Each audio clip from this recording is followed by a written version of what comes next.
இது உங்கள் top news சேனலின் ஆன்மீக நேரம். விளக்கு வழிபாடு என்பது நமது அன்றாட வாழ்வில் மிக முக்கியமான இடத்தை பிடித்துள்ளது. இதனால் நமது வீட்டிற்கு தெய்வீக பேரொளியும் லக்ஷ்மி கடாட்சமும் ஒரு சேர வருவதாக ஐதீகம்.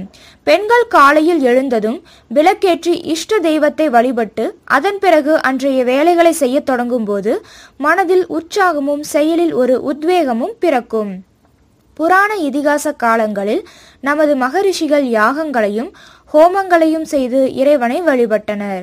இப்போது இதுவே எளிமையாக்கப்பட்டு சகலரும் தங்களது அன்றாட வாழ்வில் கடைபிடிக்கும் விதமாக விளக்கு வழிபாடு, திருவிளக்கு பூஜை என செய்யப்படுகின்றது. இறைவனை ஜோதி வடிவில் வழிபாடு செய்வதால் மனித வாழ்வில் தூய்மையும் தெய்வத்தன்மையும் பெருகுகின்றது. காஸ்மிக் பவர் என்று சொல்லப்படும் பிரபஞ்ச சக்தியை நமக்கு பெற்றுத்தரும் சிறிய வடிவிலான ஆண்டனா என்று கூட சொல்லலாம். விளக்கு வழிபாடு சுற்றுப்புற இருளை போக்குவதோடு மனதின் இருளையும் அகற்றுகிறது. விளக்கின் சுடரொளியில் மகாலட்சுமியும் ஒளியில் சரஸ்வதியும் வெப்பத்தில் பார்வதியும் எழுந்தருளுவதாக ஐதீகம். இதனால்தான் விளக்கேற்றி இறை வழிபாடு செய்தால் முப்பெரும் தேவியரின் திருவருளையும் ஒன்றாக பெறலாம். விளக்கில் பசுனை கொண்டு பஞ்சு திரியிட்டு விளக்கேற்றுவது நல்லது. பசுனை தீபத்தில் அம்பாள் வாசம் செய்வதாக நம்பப்படுவதால் அதை ஏற்றும்போது சிவமாகிய ஜோதியுடன் இணைந்து சிவசக்தி சொரூபமாகிறது. விளக்கு வழிபாட்டை தினந்தோறும் கடைபிடிக்கும் இல்லங்களில் தெய்வ பலம் பெருகுவதால் தீய சக்திகள், செய்வினைகள், திருஷ்டிகள் எதுவும் அணுகாது.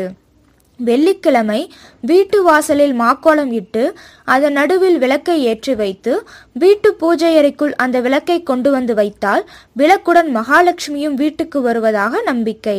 வீடுகளில் காலை மாலை 2 வேளைகளிலும் விளக்கேற்றுவது எல்லா மங்களங்களையும் தந்து வாழ்வை ஒளிமயமாக்கும். பொதுவாக விளக்கேற்றினால் எண்ணெய் முழுவதும் தீர்ந்து தீபம் தானாக அணையும் வரை விட்டுவிடக்கூடாது. இது கெடுதலை கொடுக்கும். விளக்கை ஏற்றியதிலிருந்து குளிர வைக்கும் வரை விளக்கில் எண்ணெய் இருந்து கொண்டே இருக்க வேண்டும். விளக்கை குளிர்விக்கும் போது கைகளை வீசி அணைக்கக்கூடாது.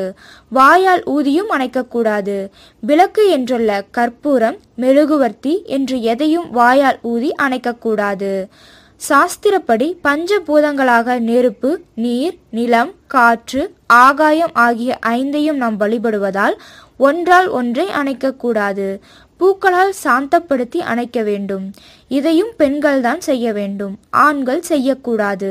தீபம் ஏற்றி வழிபடுவது எல்லா மங்களங்களையும் தந்து வாழ்வை பிரகாசிக்கச் செய்யும்.